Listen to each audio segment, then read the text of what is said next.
Let's talk more about former Vice President's life and legacy. Fox News chief political analyst Brit Hume joins us tonight. Brit, good evening. You covered him a lot. You interviewed him many times. Your thoughts on his life and legacy?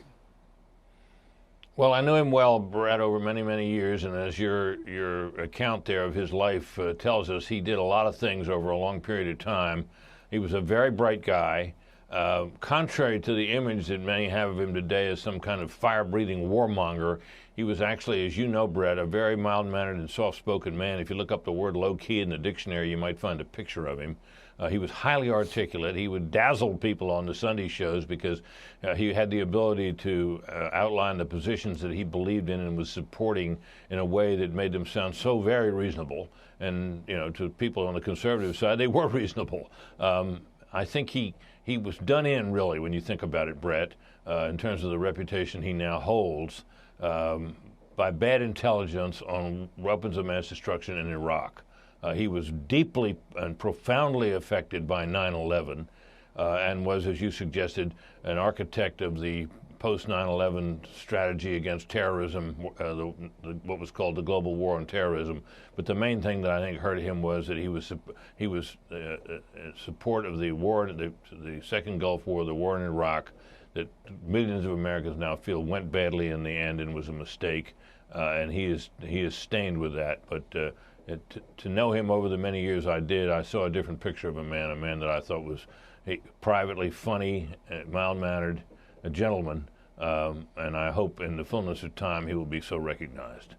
You know, Britt, I remember this one moment where he accidentally shoots his hunting companion, Harry Whittington, at a ranch in southern Texas. You had the first interview after that incident. I've got a little clip here. I've been in the business for a long time and never seen a situation quite like this. We've had experiences where, you know, the president's been shot. We've never had a situation where the vice president shot somebody. Not since Aaron Burr. Not since Aaron Burr. Different circumstances. Different circumstances. Something like this happens, as a rule, sooner is better. Well, if it's accurate. If it's accurate. And this is a complicated story. But there were some things you knew. I mean, you knew the man had been shot. You knew he was injured. You knew he was in the hospital. And you knew you'd shot him. Correct. It was quite something, that moment, covering that issue at that time. You know, Brett, when he elected to let me interview him after that, and I was in the taxi going down to the White House to do the interview, and I remember thinking to myself, what am I, you know, I've known him a long time, and, you know, he's not an easy guy to push against, really. What am I going to do if he starts getting evasive? And the more I thought about it, it dawned on me. I thought, he's not going to be evasive. There were tons of questions about how that shooting happened and, you know, what he did afterwards and all the rest of it. And the reason for the interview was to get them all answered. So I thought, I'm going to be able to ask him whatever he wants, and he's going to answer. And he did.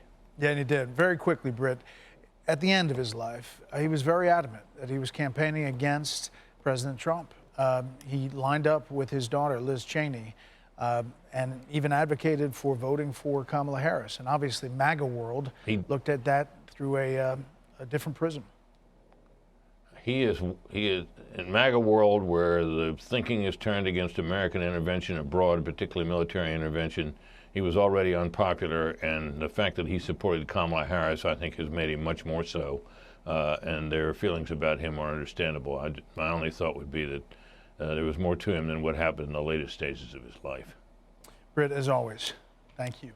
Hey, Sean Hannity here. Hey, click here to subscribe to Fox News YouTube page and catch our hottest interviews and most compelling analysis. You will not get it anywhere else.